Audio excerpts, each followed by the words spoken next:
मैं सभी पत्रकार साथियों का हार्दिक स्वागत करता हूं, धन्यवाद करता हूं। और भाई एक बार दरवाजा बंद करवा दो भाई, बहुत ज्यादा शोर आ रहा है, इसमें बात नहीं हो पाएगी। कॉन्फ्रेंस में आप सभी का हार्दिक स्वागत है और धन्यवाद करता हूं। आज हमारे बीच में देश के लोकप्रिय नेता, पूर्व सांसद आदरणीय राज बब्बर जी आपके मुखातिब होंगे। और आज की प्रेस कॉन्फ्रेंस का जो एजेंडा है वो गुड़गांव की टिकट की व्यवस्थाओं को लेकर के, उसको लेकर आप अपने सवाल भी एक एक करके आप राज बब्बर जी से पूछ सकते हैं। और मैं रिक्वेस्ट करता हूँ राज बब्बर जी से ये प्रेस कॉन्फ्रेंस को शुरू करेंगे। धन्यवाद। सबसे पहले मैं चौथी दुनिया के सभी अपने विद्वान साथियों का आभार प्रकट करता हूँ कि आज यहाँ पर आए हैं। भाई हमारे अध्यक्ष पंकज जी का आभार, जिन्होंने आपके साथ मुझे रूबरू होने का मौका दिया है। हमारे अध्यक्ष साथियों, मैं इस बार कुछ लंबे समय के लिए बाहर था। कुछ इस तरह की दिक्कत थी कि मेरी ट्रेवलिंग थोड़ा बंद थी, मैं ट्रेवल नहीं कर सकता था और मुझे थोड़ा विश्राम तो नहीं कहूँगा, लेकिन हाँ मुझे ट्रेवलिंग से मना किया था। आपके बीच में हूँ, लेकिन मैं फिर भी गुड़गांव की सरगर्मियों से अपने आप को वाकिफ रखता था और मैंने कभी जानबूझ के वहां से कोई इस तरह की चीजें लिखी नहीं, क्योंकि मैं खुद यहाँ प्रेजेंट नहीं था। लेकिन मुझे इस बात की खुशी है कि हमारे अध्यक्ष ने, पंकज रावत जी ने, मुझे आज उन लोगों ने कहा है, फायर ब्रिगेड वालों ने, मेरे भी इस शहर के रहने वाले लोग हैं, तो इन मुद्दों के लिए हम सब साथ हैं, हम जाएंगे, क्यों ना जाए, हम विरोध करने थोड़ी जाएंगे। सत्याग्रह तो, और आज के दिन भी अगर हम सत्याग्रह को हम जो नकारेंगे, बाबा साहब अम्बेडकर की जयंती में, तो इससे ज्यादा शर्म की बात हमारे लिए क्या होगी। मैं तो जा रहा हूँ, हम सब हम वैसे ही करेंगे, सब लोग जैसे सब कर रहे हैं, सब ठीक हो जाएगा। क्षमता होती है, अब देखिए सीमा पहाड़ी में कितना क्षमता है, इनमें चुनाव लड़ने की क्षमता नहीं है। अब ये मुझे मारेंगे बाहर जाके, सबने कर रहे हैं, सबको करने दीजिए। सुबह से किसी को माइक नहीं देते है कि तभी तो लेते हैं। 2030 का विजय तो कांग्रेस जब आएगी तभी, लेकिन आज तो हम आज आपको आप बता भी देंगे, हमारा कोई बात सुनने वाला ही नहीं, तो क्या फायदा बताने का।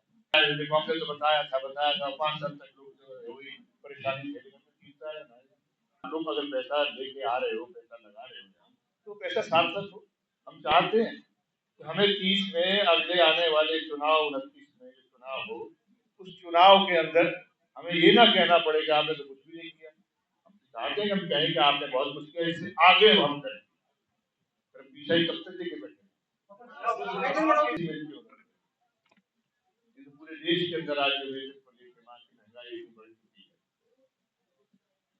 मतलब अब इतनी महंगाई के अंदर ये कोविड की तरफ खाली तो नहीं बचाएंगे ना भाई।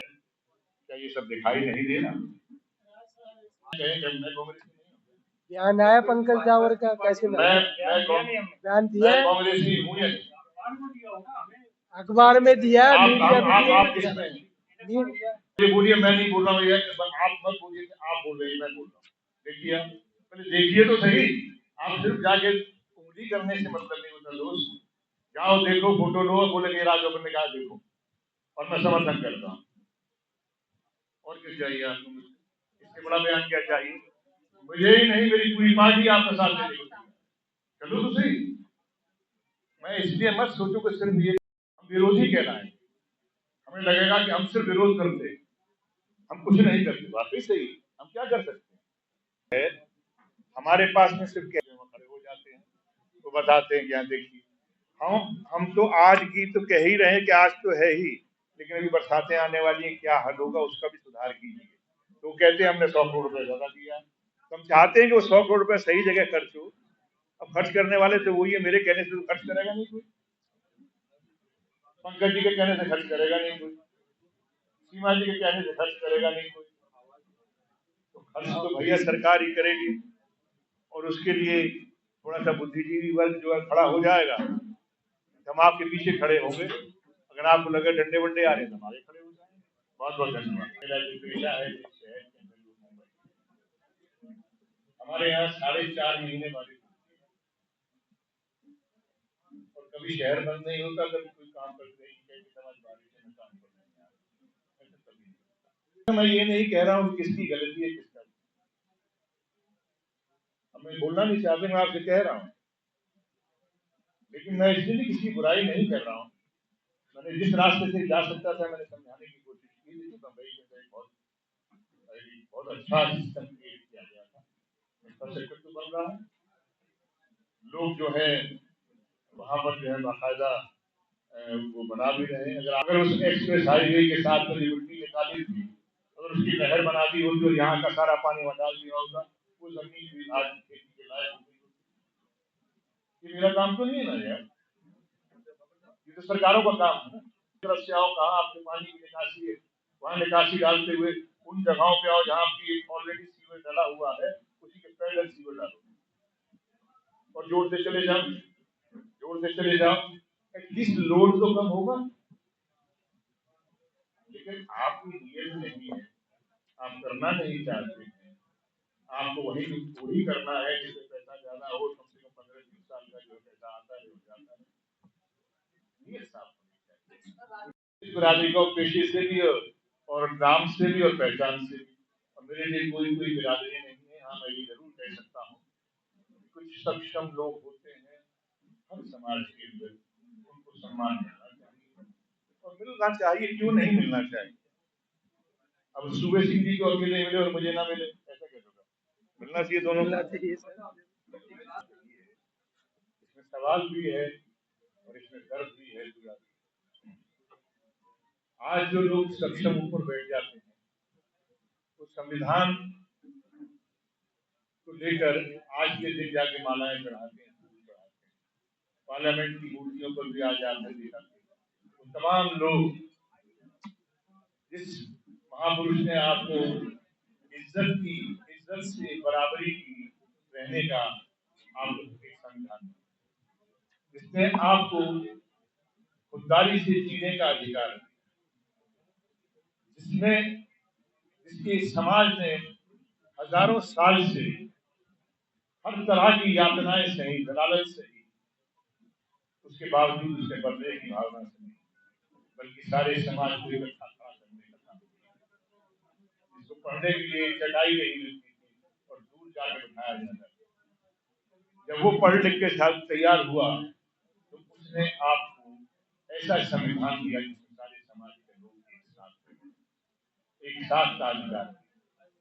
और ये सरकार में बैठे हुए लोग किसी के लिए, किसी की भी सरकार, किसी कोई भी धर्म क्यों ना हो, कोई भी मजहब क्यों ना हो, कोई भी बिरादरी क्यों ना हो, क्या हो रहा वोटों की राजनीति के अंदर तो आरोप है। मैं कहता हूँ उनका आरोप मैं स्वीकार करता हूँ, वो कुछ और करे ना करे, कम से कम ये तो ना करें जो कर रहे हैं, कम से कम ऐसे लोगों के ऊपर बुलडोजर तो ना चलाएं, ऐसे लोगों का नाम पूछ के उनको नौकरी से ना हटाएं। चलो मैं कर लेता हूँ सारे, मेरी पार्टी नहीं करती, पार्टी का ना हो, लेकिन मैं व्यक्तिगत रूप से कर लेता हूँ सारे। क्या मेरे इल्जाम देंगे वो? इस देश के अंदर भारत माता के लिए लोगों ने कुर्बानियां दे दी दोस्तों, भारत माता के लिए उनको नहीं पता था कि हमारा पिता भी है। आज भारत माता का के साथ वे किसी और के साथ में रिश्ता जोड़ के कटाई बना दिया, मैं तो उसको पता नहीं मानता। मेरी भारत माता तो वही है जो भगत सिंह की थी, चंद्रशेखर आजाद की थी,